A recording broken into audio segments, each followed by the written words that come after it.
Furloughed from her last job last year, her paycheck wasn't enough to make ends meet, so she took a leap of faith. She did. She left the workforce and forged her own savory path.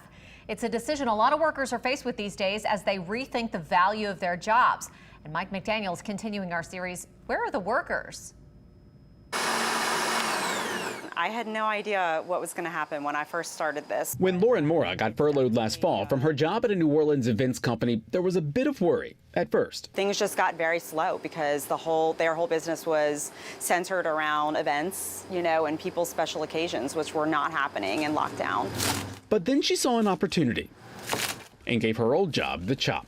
I said, it's now or never, and I think it's a perfect time. People are at home, people are cooking a lot more. These days, she can be found in the kitchen working for herself, whipping up a line of healthy sauces. You've got Green Dream. She's turned into her own small business, Lively Sauces. People are also focusing on their health and getting healthy, so it just became the perfect time to just throw it out into the world and see how people felt about it.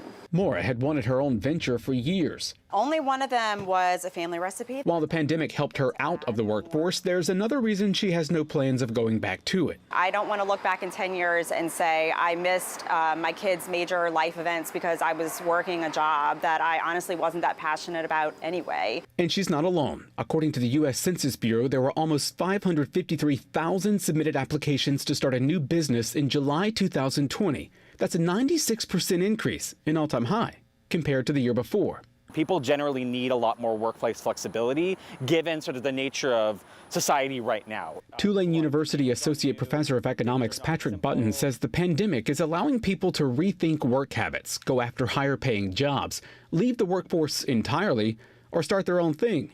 For workers who were laid off or those who quit, Button says many are taking their time. So people are sort of considering sort of how valuable is work to me, and so now sort of the bar is higher in terms of what kind of jobs people are willing to accept. Button says women and people of color were hit harder by pandemic challenges like childcare, senior care, and virtual learning for students. Because of that, many in those groups are still missing from the workforce and reevaluating what role, if any, they want to play in it. I can't picture going back to work a 9-to-5.